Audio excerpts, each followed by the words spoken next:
Welcome to Arsenal Kids Podcast.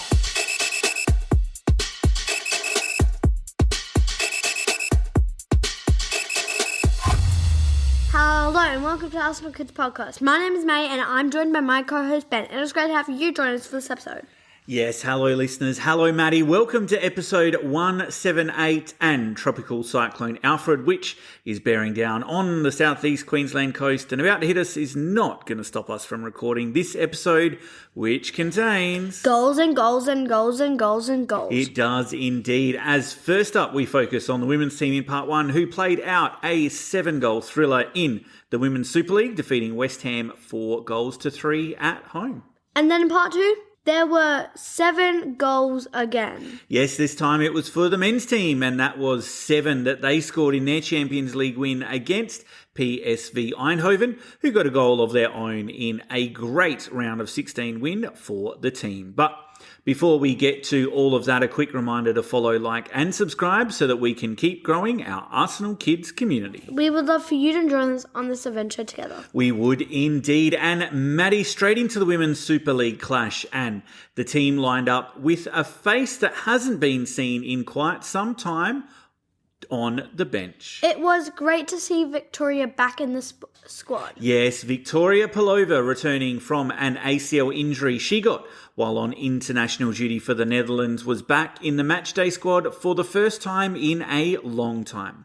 And Renee Slager's head coach also started with Chloe Kelly on the pitch, her first start for us this season. And the game was probably the most end-to-end game we have seen since the last one. Yes, Madi, that one against Manchester City exactly a month ago. But in this game, we started brightly, only to concede from an early set piece to West Ham as they headed in past Daphne van Domselaar in goal to make it 1-0. Then, following a goalmouth scramble not that much longer later, West Ham had another, doubling their lead after just 11 minutes of game action. But Chloe Kelly was able to get one back just before half-time. We did, and it was a great cross-in from Mariona Caldente that made it easy for Chloe Kelly to cushion the ball into the back of the net to make it 2-1. After that half-time break, Stina Blackstenius, who had come onto the pitch, she had the ball in the bottom left corner, but the flag was raised for offside before West Ham got another goal. This time it was Martinez finding a way through and then placing the ball beyond our keeper to make it 3-1 and a mountain for the Gunners to climb if they were to even get a point from this game. But climb it, they did, Ben, as Katie McCabe scored another absolute banger of a goal. Yes, Katie McCabe did what Katie McCabe does so well after Caitlin Ford's cross created an opening for McCabe, and despite her shooting from an angle that seemed almost impossible to score from as she was so close to the byline, the ball went into the net after she smashed it towards the goal on the volley. Then 3-2 turned to 3-3 a few moments later as Williamson headed from a Chloe Kelly corner and the ball bounced marginally over the line, with the referees awarding of the goal bringing about jubilant celebrations with the home crowd at Meadow Park. And then the referee pointed to a spot. She did, after the defender clearly handballed the ball. It was probably the most obvious penalty I've seen for a long time. And Mariona, she stepped up to calmly slot the ball away into the bottom left corner to complete the comeback. And despite some nervy moments, especially at the end, when we have Van Domselaar to thank after tipping a shot over the bar late on, and despite 9 minutes of stoppage time, the ladies, they held on to the win. And with Chelsea drawing at the weekend, we closed the gap at the top of the WSL table to just 8 points, with us remaining in third place currently, 3 points behind Manchester United. And any learnings from this team can take? Well, maybe they can be a little bit more kinder on my blood pressure by not doing this, but I think that there were a number of factors that led to this game playing out the way that it did, with a large number of our players in action for their countries, whereas many of West Ham players were not, meaning we were probably not quite in the same physical condition. Also, having both Kim Little and Leah Volti in the middle of the park didn't quite work out for us this time, and you saw that when Kyra Cooney-Cross was introduced into the game. But let's face it, a win is still a win and 3 points, and now it's on to the next. And what is next for the team, Ben? Well, Maddie, the women's team, they're in action this weekend where they're back at Mangata Pay UK Stadium, or Meadow Park as we know it, and they're going to be facing Liverpool in the quarterfinals of the Adobe Women's FA Cup. Okay, well, let's leave there for part 1. We'll be right back after this part number 2.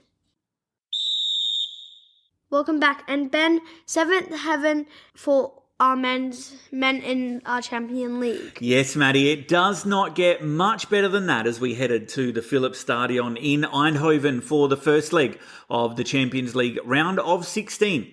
And we had the ball in the net early, following some domination in that opening 10 minutes, but Declan Rice was correctly flagged for offside. The host ends, they had a chance, but the ball hit the bar and the rebound was fired just wide of the post.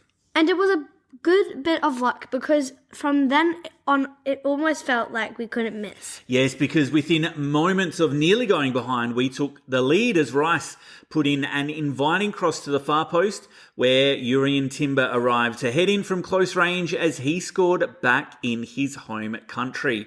Then, 5 minutes later, Lewis Skelly provided a ball to fellow Hale End graduate Ethan Waneri, the second youngest Champions League knockout game starting player, and he smashed the ball home. And then when Marino called home our third goal, capitalising on some sloppy defending from the host team, including a player who just fell over for what appeared to be no apparent reason, we had reason to celebrate and hopes of going back home to fight out the second leg of the tie with a decent lead. And we were very lucky that Miles was not sent off during the game.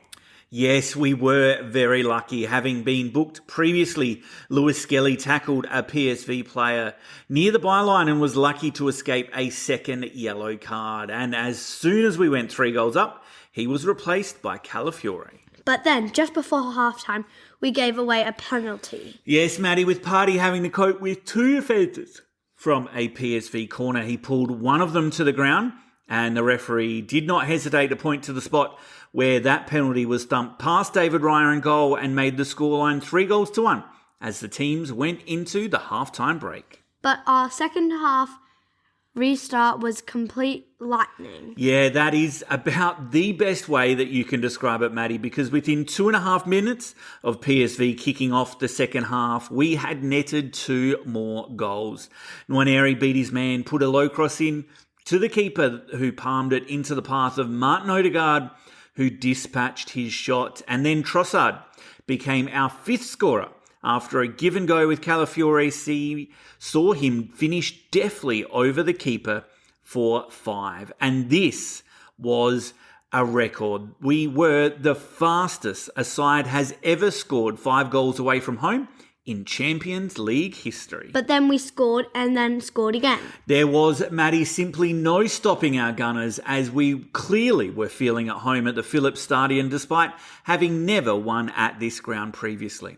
And we had the ball in the net again, but this time it was a clear offside by Trossard before Odegaard made it 6-1 with a shot that was too hot to handle by the keeper. Then there was still more to come as Odegaard set up Calafiore in the box and the defender stroked his first-time shot inside the far post to make the Arsenal the first side to ever score 7 goals away from home in the Champions League knockout stages. Simply incredible stuff. And our best player would have to be our captain. Would you say, Ben? I think so, Maddie. He netted a brace by being in the right place at the right time to tuck home a rebound. And then he struck a great shot for our 6th before putting the ball on a plate for our 7th. It's now led to Martin being nominated for the UEFA Champions League Player of the Week, and that would be nothing less than he deserves after having put in such a great performance. And what is next for the team? now, Ben? Well, Maddie, we've got the second leg to go, but that's not for a little while. And let's be honest, it's pretty much over anyway. But the men's team, they are back into Premier League action on this weekend as we travel to Old Trafford to take on Manchester United. And hopefully we look to get back to winning ways in the league. Okay, well, let's wrap it up for this episode. Thanks again for joining us at Arsenal Kids Podcast. Before we sign off, we want to express our gratitude for your continued support. If you haven't already, please follow, like, and subscribe so you don't miss us in the future. Because remember, your love for the beautiful game is what fuels our passion. We would love for you to spread the word about Arsenal Kids Podcast. Yes, please share our podcast with other Arsenal kids you know and help us to grow this amazing community together. We hope to join you back on the pitch again soon. Keep the spirit of the game alive, and until next time, Goodbye.